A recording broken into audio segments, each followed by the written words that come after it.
Hello, good morning traders. आज 3 February 2025 वेळ झाली आहे प्री मार्केट इन्साइट्सची. मी अक्षय तुमच्यासाठी घेऊन आलोय प्री मार्केट इन्साइट्स. चला बघूया आपलं मार्केट आज कुठे ओपन होऊ शकतं, कोणत्या प्रकारच्या ऑपॉर्च्युनिटीज आपल्याला मार्केटमध्ये मिळू शकतात आणि त्यासाठी पण कशा प्रकारे प्लॅन करू शकतो. सो फायनली बजेट रिव्हील झालेलं आहे, ज्या इव्हेंटची सर्वच ट्रेडर्स वाट बघत असतात. सो मागच्या वीकमध्ये आणि बजेटच्या दिवशी आपल्याला एक खूप व्होलॅटिलिटी मार्केटमध्ये बघायला मिळाली. फायनली ती आता कुठेतरी सेटल होईल. आणि बजेटचं जे काही की हायलाइट होतं तर टॅक्स स्लॅबमध्ये या ठिकाणी बदल करण्यात आलेला आहे. 12 लाखांपेक्षा कमी जर तुमचं उत्पन्न आहे, इन्कम आहे, तर तुम्हाला टॅक्स नाही द्यायचा आहे. 12 लाखांच्या पुढे जर तुमचं इन्कम असेल तर तुम्हाला या ठिकाणी टॅक्स भरायचा आहे. सो याचा परिणाम मार्केटवरती खूप पॉझिटिव्ह होऊ शकतो असं खूप लोकांना वाटलं. पण जर तुम्ही मार्केटमध्ये जर बघाल तर लिटरली काहीच झालेलं नाहीये. साइडवेज या ठिकाणी प्राइस क्लोज झाली एक रेंजमध्ये. सो हे एक व्हिडिओ बनवून सुद्धा आम्ही खूप लोकांना सावध केलं होतं, की बजेटच्या दिवशी खूप एक्स्ट्राऑर्डिनरी मोमेंट किंवा खूप जास्त मोमेंटम आलाच पाहिजे असं काही गरजेचं नाहीये. प्राइस न्यूट्रल सुद्धा राहू शकते. सो तसंच काही आपल्याला या ठिकाणी या बजेटच्या दिवशी बघायला मिळालं. So special trading session arrange केलेलं होतं एक्सचेंजेसकडनं, पण तरी सुद्धा आपल्याला या ठिकाणी काही मोमेंटम बघायला मिळाला नाहीये. पण जे लाईव्ह ट्रेडिंग सेशन आपण कंडक्ट केलं होतं, त्यामध्ये तरी सुद्धा आपण 100 पॉइंटचं प्रॉफिट या ठिकाणी बुक केलं होतं. आता ह्या वीकमध्ये आणि पुढे येणाऱ्या दिवसांमध्ये बजेटमध्ये जे काही गोष्टी सादर झाल्यात, याचा कोणत्या सेक्टर्सवरती किंवा कसा-कसा मार्केटवरती आपला परिणाम होऊ शकतो, हे आपण वेळोवेळी डिस्कस करतच राहू. पण खूप सारे इव्हेंट्स पुढे लाईन्ड अप आहेत. आणखी हा आठवडा जो आहे किंवा हा जो वीक आहे, तर हा आणखी परत व्होलॅटिलिटी थोडंसं कंटिन्यू राहण्याची शक्यता आहे. म्हणजे तुम्ही बघाल तर दिल्लीचे इलेक्शन्स आहेत, वोटिंग आहे, त्यानंतर रिझल्ट्स पण आहेत. त्यानंतर आर-बी-आयची इंटरेस्ट रेट डिसिजनवरती मीटिंग सुद्धा आहे 7 फेब्रुवारीला. सो ही खूप महत्त्वाचे इव्हेंट्स या आठवड्यामध्ये लाईन्ड अप आहेत. तर त्यावरती आपल्याला थोडंसं बारीक लक्ष ठेवायचं आहे. त्यानंतर यूएस मार्केट्स मध्ये जर तुम्ही बघाल तर यूएस मार्केट थोडंसं फ्रायडेला निगेटिव्हमध्ये क्लोज झाले आणि आणखी लोवर लेव्हल्सला ओपन होण्याची शक्यता आहे आज. तर याच्यामागे काय कारण आहे? तर मागच्या 2 दिवसांमध्ये काय घडलंय? तर आपल्याला जे नवीन प्रेसिडेंट आहेत ट्रम्प यूएसचे, तर त्यांनी टॅरिफ इम्पोजेस केलेले आहेत कॅनडावरती, मेक्सिको आणि चायना या देशांवरती. म्हणजे जे इम्पोर्ट एक्सपोर्ट होतात, जो काही व्यापार होतो त्यावरती ड्युटीज त्यांनी इम्पोज केलेल्या आहेत.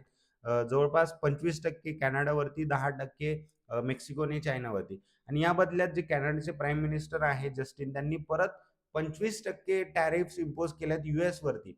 सो असं एक ट्रेड युद्ध कुठेतरी सुरू झालेलं आपल्याला बघायला मिळतं. म्हणजे एक ट्रेड वॉर ज्याला म्हणू शकतो, व्यापार युद्ध.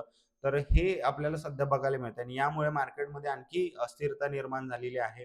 सो यूएस मार्केट्स जवळपास 500 पॉइंट्स या ठिकाणी खाली ओपन होण्याची आज शक्यता वर्तवली जाते. सो डाव फ्युचर जवळपास तुम्ही बघाल तर 500 पॉइंट्स डाऊन आहेत आणि याचा परिणाम आपल्या मार्केटवरती सुद्धा काही प्रमाणात होण्याची शक्यता आता दिसून येते.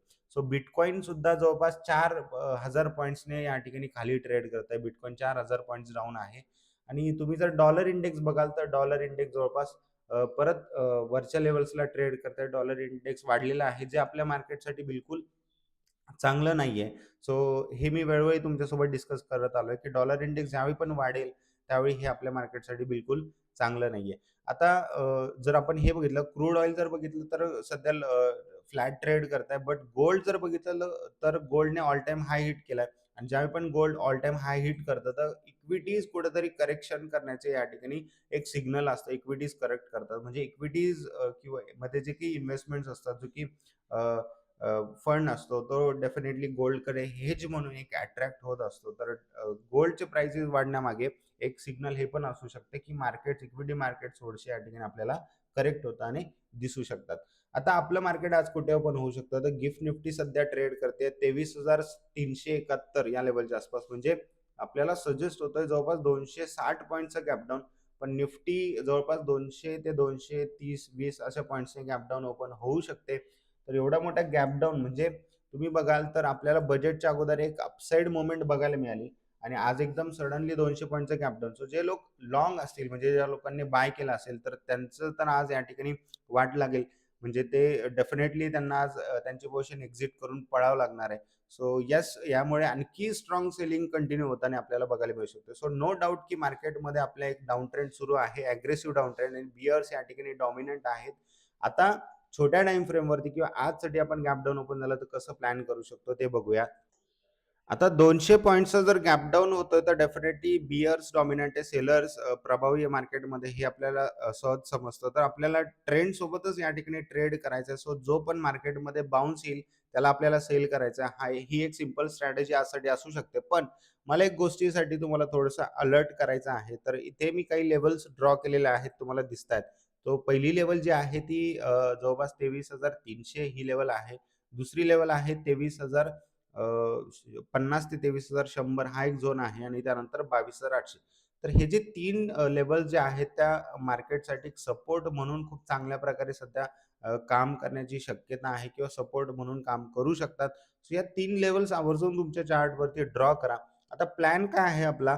तर प्राइस जर गॅप डाउन ओपन होतीये, तर पहिली जी कॅन्डल ओपन होईल त्याचा जर लो ब्रेक होतोय पहिले 5 मिनिट तुम्हाला माहिती आहे सर्वांना आपली स्ट्रॅटेजी काय असते ज्यावेळी पण मोठा गॅप अप, गॅप डाउन होतो तर पहिल्या ज्या कॅन्डलचा हाय किंवा लो तुम्हाला मार्क करायचा. पहिली पण जी 5 मिनिट्सची कॅन्डल तयार होईल त्याचा हाय लो या ठिकाणी तुम्ही मार्क करा.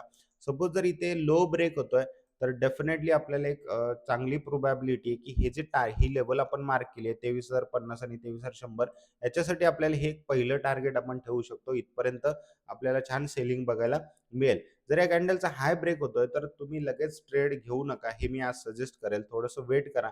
जोपर्यंत प्राइस एक प्रॉपर इथे हाय जर ब्रेक करून परत खाली येते आणि परत जर तुम्हाला बाईंग बघायला मिळाली सेकंड टाईम, तर मग तुम्ही थोडंसं त्या सोबत जाऊ शकता, बाय करू शकता त्या ठिकाणी. सो ही एक स्ट्रॅटेजी असणार आहे आज आपली. अशा प्रकारे आपण ट्रेड करू शकतो. पण एक लक्षात घ्या, की ज्यावेळी पण प्राइस या लेव्हलच्या जवळ येईल, जी मी लेव्हल तुम्हाला सांगितली, जी खूप एक हाय प्रोबॅबिलिटी लेव्हल आहे.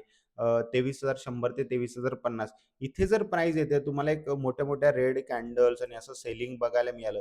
पण इथे येऊन तुम्हाला असं दिसतंय, की या लेव्हलच्या जवळपास जसं प्राइस झाली, तर एक छोट्या-छोट्या कॅन्डल्स या ठिकाणी प्राइस काय करत आहे, बनवत आहे आणि इथनं तुम्हाला जी सेलिंग जी आहे, ती थोडीशी कमी झालेली दिसते आणि या लेव्हलच्या आसपास जर तुम्हाला एक छान एक बुलिश कॅन्डल जर बघायला मिळाली 5 मिनिटवरती आणि तर इथे बुलिश नाही व्हायचं, बट आपल्याला इथे असं समजतं, की प्राइस इथे कुठेतरी सपोर्ट घेतीये आणि या लेव्हल नंतर जर तुम्हाला परत एक सेलिंग बघायला मिळाली, पण ती सेलिंग जी आहे, ती पहिला हा जो लो बनला याच्या खाली जाऊ शकली नाही आणि प्राइस याच्यावरच सस्टेन करून जर असं वर जाण्याचा प्रयत्न करते, तर डेफिनेटली यानंतर तुम्ही इथे बाय करू शकता फॉर शुअर.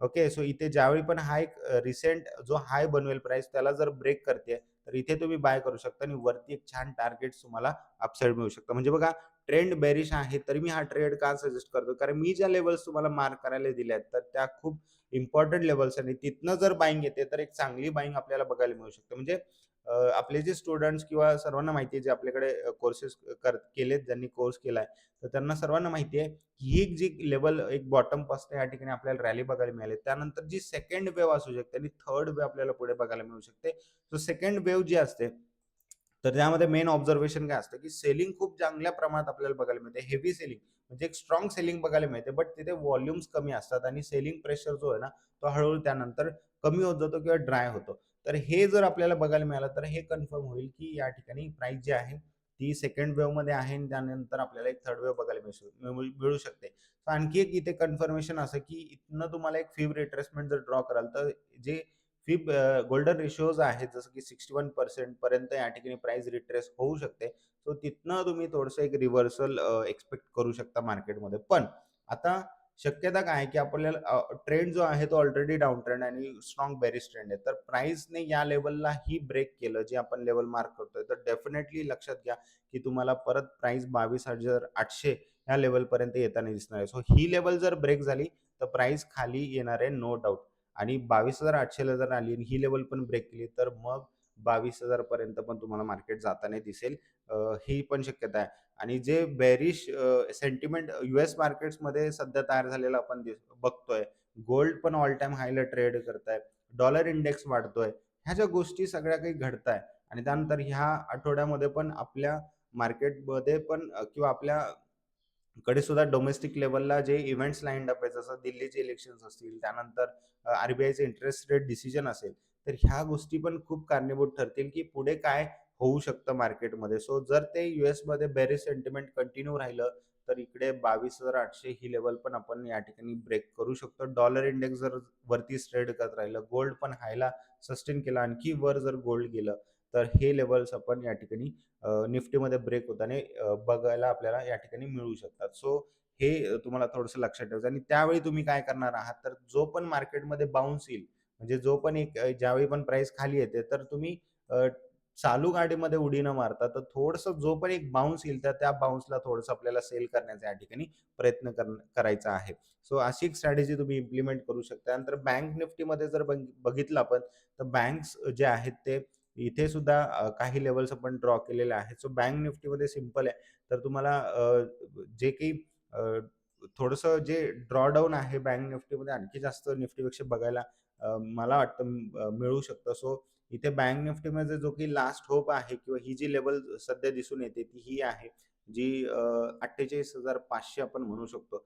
सो 48,500 या लेवलच्या जर खाली बँक निफ्टी ट्रेड करते, तर बँक निफ्टी सुद्धा जसं मी सांगितलं निफ्टीमध्ये, तर एक आणखी जास्त लोवर लेव्हल्स किंवा खाली आणखी मोठे टार्गेट्स या ठिकाणी बँक निफ्टीमध्ये ओपन होतात. पण जर या लेव्हलच्या वर बँक निफ्टी सस्टेन केली, तर बँक निफ्टीमध्ये पण आपण एक अपसाइड प्राइस एक्शन बघू शकतो. आणि मी एक गोष्ट आणखी डिस्कस केली की मिड कॅप निफ्टी जी आहे ती सर्वात पुढे असेल. ज्यावेळी पण खाली येण्याची वेळ येईल, खाली जाण्याची वेळ येईल, तर मिड कॅप निफ्टी सर्वात पुढे असेल आणि तुम्ही बघताय तर सेम तसंच झालंय. सो मिड कॅप निफ्टीमध्ये आपल्याला चांगल्या प्रकारचा फॉल या ठिकाणी बघायला मिळाला आत्तापर्यंत. सो मिड कॅप स्टॉक्सने चांगल्या प्रकारे करेक्शन केलंय. पुढेही हे सेंटिमेंट कंटिन्यू राहिलं तर आणखी पण करेक्ट करू शकतात. त्यानंतर सेन्सेक्स बघितलं आपण, तर सेन्सेक्समध्ये पण सेम निफ्टीमध्ये जे लेव्हल्स आपण ड्रॉ केले तशीच प्राइस ॲक्शन सेन्सेक्समध्ये सुद्धा या ठिकाणी पॉसिबल आहे. सो सेन्सेक्समध्ये आपल्याला काय बघायला मिळू शकतं?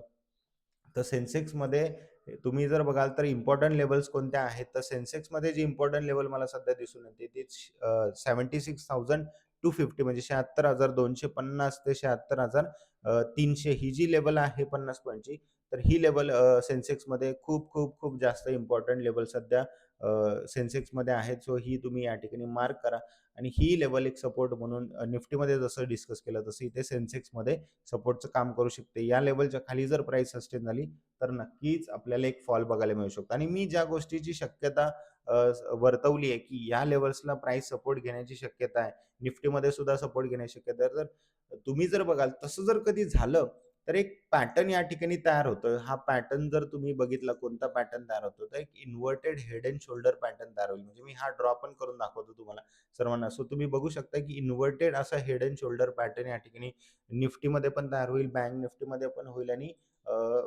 निफ्टीमध्ये सेन्सेक्समध्ये पण होईल. सो इथे पण बघाल, तर जर कधी या लेव्हलला प्राइस सपोर्ट घेते, तर इथे बघा, तर हे एक शोल्डर तयार होतं, हे एक हेड आहे आणि त्यानंतर आणखी एक शोल्डर या ठिकाणी तयार होतोय. सो आपल्याला असं बघायला या ठिकाणी मिळू शकतं. बट हे एक आपण प्लॅन करतोय हे विसरू नका कुठेतरी. सो आपल्याकडे 2 प्लॅन आहेत. जर इथे सपोर्ट घेतला तर त्यासाठी एक प्लॅन आहे आणि हा सपोर्ट तुटला तरी पण आपण ट्रेंड सोबत या ठिकाणी ट्रेड करणं हा एक प्लॅन आहे. सो आपल्याला फ्लेक्सिबल राहायचं, आपल्याला इंटॅक्ट नाही राहायचं, की नाही, नाही प्राइस वरच जाईल किंवा प्राइस खाली जाईल असं एका व्ह्यू सोबत इंटॅक्ट राहू नका. मार्केट जे करतंय त्याला फॉलो करा. बस तुम्हाला प्रॉफिट होणारच. सो मार्केट जे काय करतंय ते तुम्हाला डिकोड करायचं आणि बस त्याला फॉलो करत राहायचंय. सो प्रॉपर हे जे काही प्लॅन डिस्कस केलेत त्याला डिसिप्लिन सोबत एक्झिक्यूट करा, रिस्क मॅनेजमेंट करा आणि येस जे रूल्स तुम्ही बनवलेत ते जर तुम्ही फॉलो करतायत तर डेफिनेटली तुम्ही कॅपिटल या ठिकाणी प्रोटेक्ट करू शकता किंवा कन्झर्व्हेटिव्ह राहा नेहमी कॅपिटल सोबत हे मी सांगत असतो. कारण कॅपिटल राहिलं तर पुढचे येणाऱ्या सर्व संधीच तुम्ही त्यावरती काम करू शकता. पण कॅपिटल नसेल तर तुम्ही मार्केटमध्ये काहीच करू शकत नाही किंवा तुमचं मार्केटमध्ये काहीच काम नाही. Okay. So yes, enjoy today's trading session. Have a profitable day and भेटूया नेक्स्ट इन्साइट्समध्ये. तोपर्यंत thank you so much everyone. Take care.